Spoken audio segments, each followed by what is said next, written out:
সুপ্রিয় দর্শক, স্বাগত জানাচ্ছি আমাদের আজকের আয়োজনে। সুজন, সুশাসনের জন্য নাগরিকের বিশেষ আয়োজন, গণভোটের সচেতনতামূলক আয়োজন চ্যানেল আয়ের পর্দায়। আমরা একটি সিরিজ আয়োজন করছি, গণভোট এবং আগামী বাংলাদেশ। আজকে তার তৃতীয় পর্ব, এবং আজকের যে তৃতীয় পর্বটি আমরা আলোচনা করছি সরাসরি রাষ্ট্রের ভিত এবং নাগরিকের অধিকার এবং গণতন্ত্রের ভবিষ্যতের সঙ্গে যুক্ত এমন একটি বিষয়, বিচার বিভাগ ও সুশাসন, গণভোটের প্রভাব। একটি দেশের বিচার বিভাগ আসলে কতটা স্বাধীন, আমাদের আইনের শাসন কতটা কার্যকর হওয়া প্রয়োজন এবং নাগরিকের মৌলিক অধিকার কতটা সুরক্ষিত, এইসব প্রশ্নের অনেকাংশেই নির্ভর করে একটা রাষ্ট্র কাঠামোর সঠিক সংস্কারের উপর। এবং এই সংস্কারের যে দায়ভার, সেইটি জনগণের উপর যখন আসে তখনই হয় গণভোট।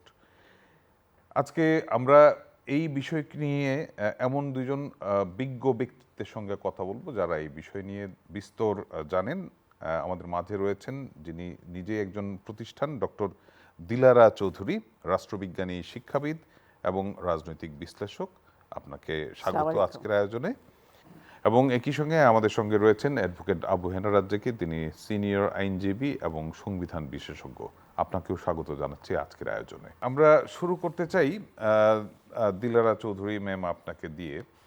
আমাদের এই যে গণভোট, এই নিয়ে এখনো জনমনে অনেক প্রশ্ন রয়েছে। অনেকে বলছি আমরা যে এটা সরাসরি গণতন্ত্রের হাতিয়ার, কিন্তু রাজনৈতিক বাস্তবতা এটা কি সত্যি জনগণের ক্ষমতায়ন ঘটায়, কিংবা নাকি এইটা আবার ক্ষমতাসীনদের হাতিয়ার হয়ে ওঠে কখনো কখনো? গণভোটটাকে কোন উদ্দেশ্যে আপনার গণভোটটা করা হচ্ছে সেটার উপর নির্ভর করে।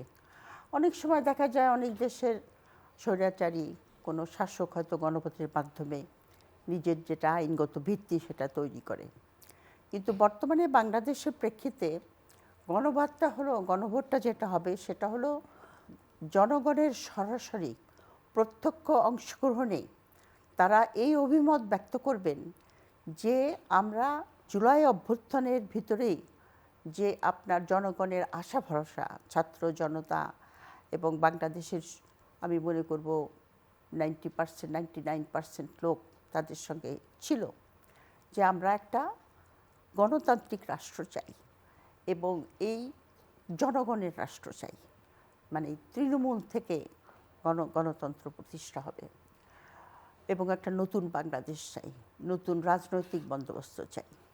আমাদের এখানে 15 বছরের যে আমাদের দমন পীড়নের রাজনীতি ছিল, যেটাকে আমরা ফ্যাসিস্ট মানে শাসন বলে অভিহিত করছি, সেই জাতীয় শাসন যেন বাংলাদেশে আর ফিরে না আসে, এটাই আপনার জুলাই অভ্যুত্থানের মূল চাওয়া।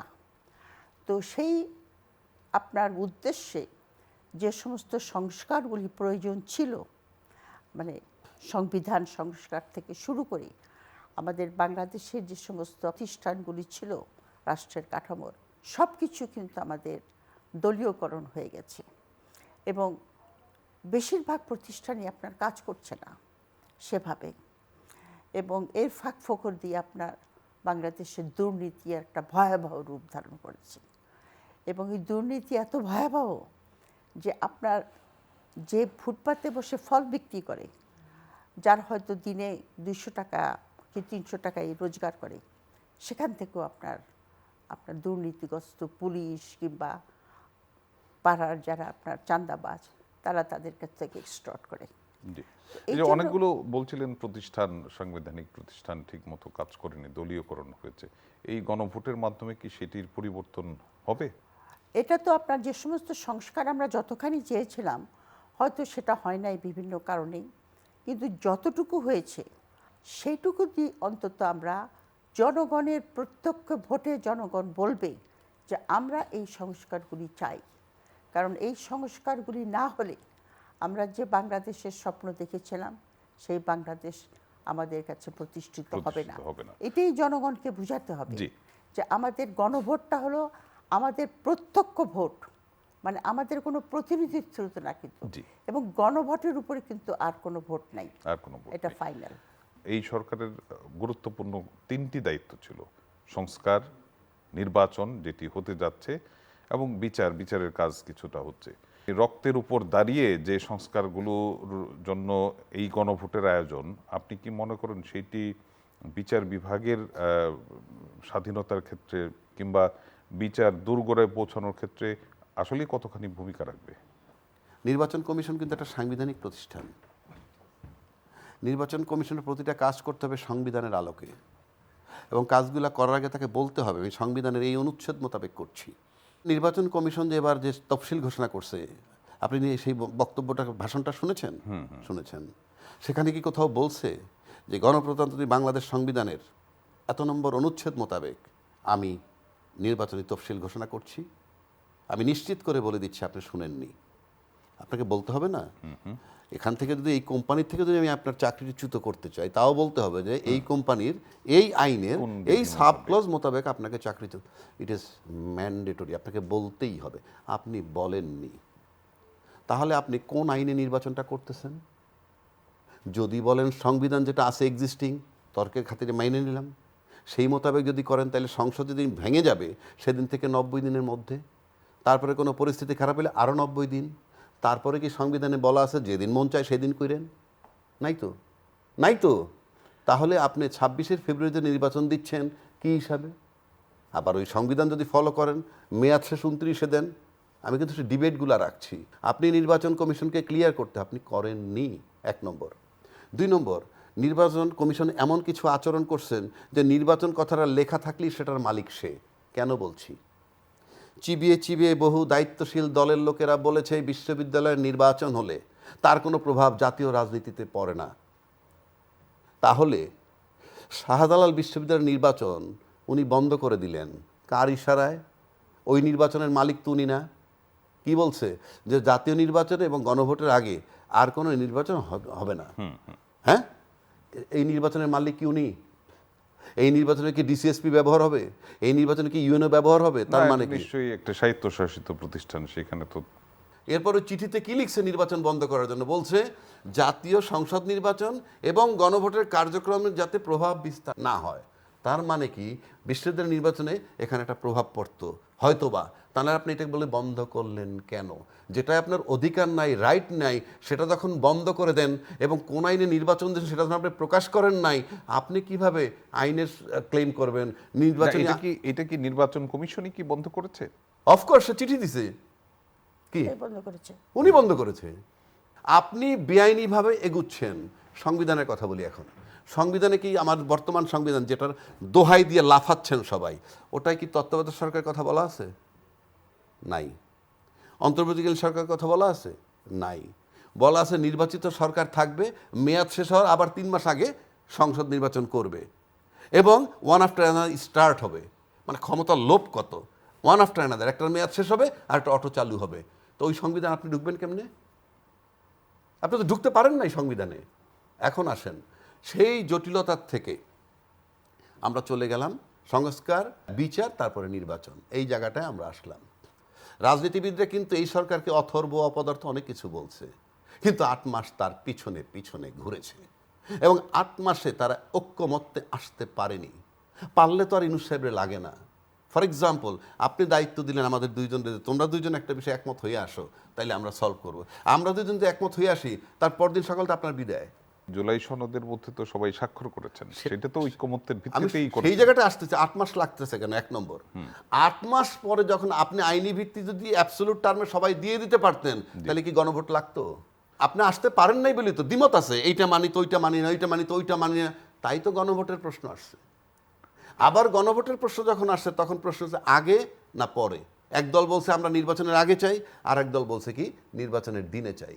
যারা নির্বাচনের দিনে চাইছেন তারা ইনফ্লুয়েন্সিয়াল পলিটিক্যালি। আমার কাছে মনে হয় ইউনূস সরকার বাধ্য হয়েছেন একই দিনে দিতে। আচ্ছা, এখন আপনি গণভোটে যখন গেলেন, নাম্বার 1, আমি আবার সংবিধানটায় ফেরত যাই। আপনি যদি একটা আইন বানান, সেই আইনটাকে যদি আপনি পরিচালনায় না নিতে পারেন, সেই আইনটা কি থাকে? আইনটা যদি করলেন, কিন্তু আইনটা আপনাকে চালাইতে পারতেছেন না। আচ্ছা, এই জায়গায় একটু কি ভাই, আমি না, আপনি চালাইতেই পারতেছেন না। যেমন আমার সংবিধান থেমে গেছে। তো আমরা ওই যে একটু সংবিধান, দিলারা ম্যামের কাছ থেকে একটু শুনে আসবো। উনি যেমনটি প্রসঙ্গ ক্রমে টানছিলেন যে এই গণভোট কি তাহলে আদৌ বৈধ? না আমি একটু ওনার হ্যাঁ, সঙ্গে গণভোটের বৈধতা আছে, সেটা অন্য। হ্যাঁ, আমি একটু ওনার সঙ্গে একটু দ্বিমত পোষণ করছি এখানে। এই সরকারটার ভিত্তি হলো আমরা যেটা জানি আর কি পড়েছি, সেটা হলো বাংলাদেশ একটা একটা সংকটে প্রবেশ করেছিল এই জি। আপরাইজিংয়ে। যে প্রধানমন্ত্রী তো পালিয়েছেন, আপনার সবাই পালিয়েছে, এমপি পালিয়েছে, জজ পালিয়েছে, খতিব পালিয়েছে, এরকম ঘটনা পৃথিবীতে কিন্তু ঘটে নাই। বাংলাদেশেও ঘটনা। বাংলাদেশে তো বটে, পৃথিবীতে কোথাও এরকম একেবারে মানে একেবারে খতিব সুদ্ধা পালিয়ে যায় এরকম ঘটনা ঘটে নাই। তো ঘটনা হলো ওখানে একটা কনস্টিটিউশনাল ভ্যাকিউম হয়ে গেল, রাইট। বুঝলেন? কনস্টিটিউশনাল ভ্যাকিউমটাকে কিভাবে আমরা দূর করব, সেই জন্য আপনার এটাকে আমরা বলি কনস্টিটিউশনাল থিওরি। কনস্টিটিউশনাল থিওরি মানে আপনার কনস্টিটিউশনকে কন্টিনিউড করতে হলে আপনাদের কতগুলি স্টেপ নিতে হবে। সেই স্টেপগুলি নেওয়ার ফলে এই সরকার এসেছে, এবং এই সরকার যে নির্বাচনটা দিচ্ছে জি। সেটাও তার দেওয়ার অধিকার আছে, কারণ এটা একটা একটা প্রথাগত কনস্টিটিউশনাল না, গভর্নমেন্ট নয়। ডেফিনেটলি নির্বাচন করার এখতিয়ার আছে, আমি সেই এখতিয়ার জায়গাটা কিন্তু আছে, এবং এই গণভোট গণভোটটা যেটি আমি বলছি- পঞ্চদশ সংশোধনীতে যেটি বাতিল হয়ে গিয়েছিল সেইটি এখন করার না না, ক্ষেত্রে আমি দিলারা আপনার সাথে একটু সাংবিধানিক শূন্যতা হলে সেই রকম পরিস্থিতিতে প্রেসিডেন্ট সুপ্রিম কোর্টে পাঠাইছে এবং 106 মোতাবেক এই সরকার বসাইছে। কন্টিনিউশন আর কি। নট বসাইছে এটা- যে এটা এইরকম constitu- একটা সাংবিধানিক এটা constitutional কথাটা শুনেন, theory বলে যে সাংবিধানিক শূন্যতা, শূন্যতা মানে সংবিধান নাই, তখন দেশটা চলবে কিভাবে? ওই সময় একটা এডিনটারিম গভর্নমেন্ট বসানো যায়, সেই এডিনটারিম গভর্নমেন্ট আসছে, সংবিধানে সেটা নাই। তাকে বসার পরে উনি যা কিছু করবেন সেটাকে বলা হয় প্রয়োজন অনুযায়ী করা, যেমন ডক্ট্রিন হ্যাঁ, of doctrine necessity. of necessity। সেটা হলো উনি বসে যেগুলো করবেন, উনি বসে বলছেন আমি, ওনার কি মেয়াদ ছিল? ওনাকে কি চিফ জাস্টিস মেয়াদ দিছে? উনি না। কতদিন থাকবেন? দেননি। এই মেয়াদ কে দিছে? ওনার নিজেরটা নিজে। কি অল্প সংস্কার হলে আমি ডিসেম্বরে নির্বাচন দিয়ে চলে যাব, বেশি হলে জুনে দিয়ে চলে যাব, এটা দিছে কে মেয়াদটা? ওনারটা নিজে। বাংলাদেশে কেউ ঠেকাইতে পারে নাই, ওনার মেয়াদ উনি দিছেন। তার মানে কি, অন্তর্বর্তীকালীন সরকার যা কিছু করেছেন সব অন্তর্বর্তীকালীন সংবিধান হিসেবে বিবেচিত হবে।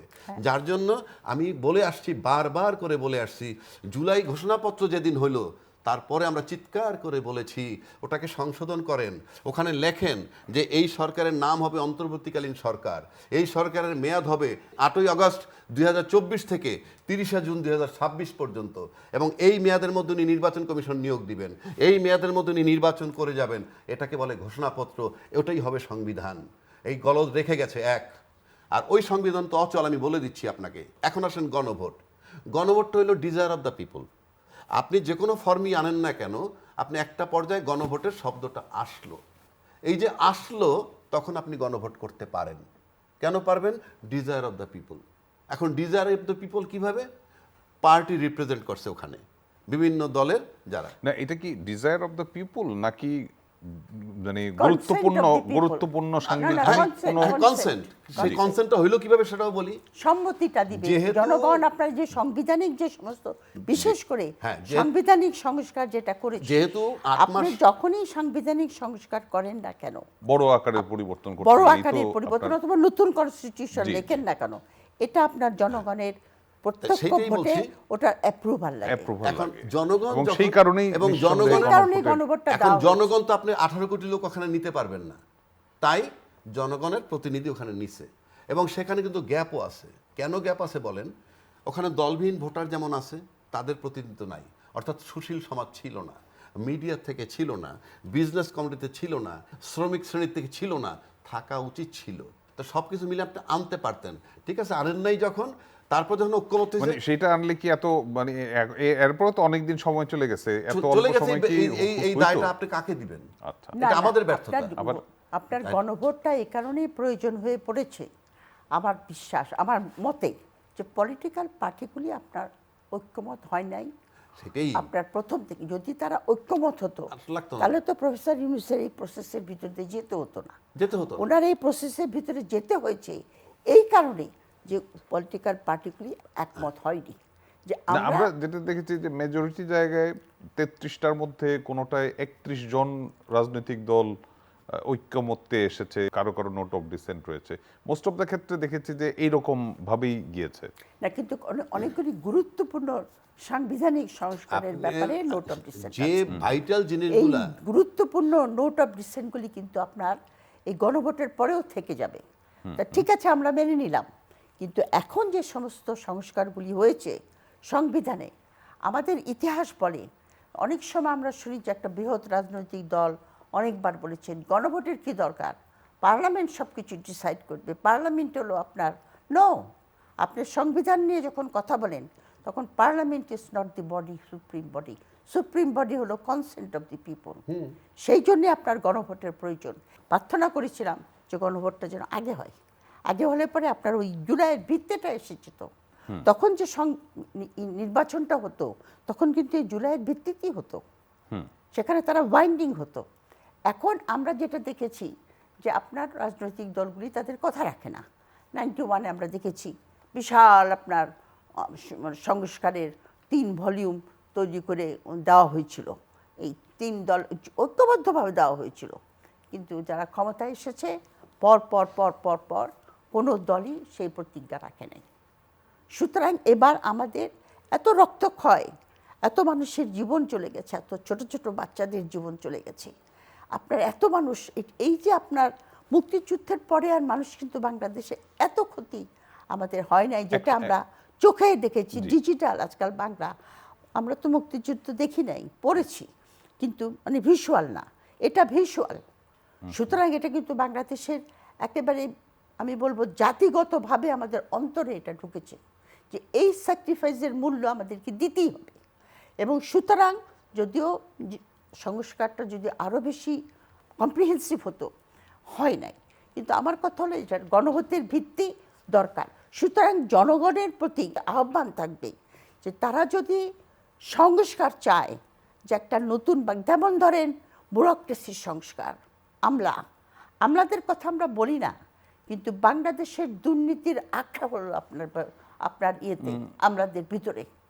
আপনার বহু আমলারা আছে যাদের ফ্যামিলি আপনার বিদেশে থাকে স্থায়ীভাবে, বাচ্চা কাচ্চা সহ, তাদের আপনার কানাডায় বেশিরভাগ বাড়ি করেছে আপনার সচিবরা।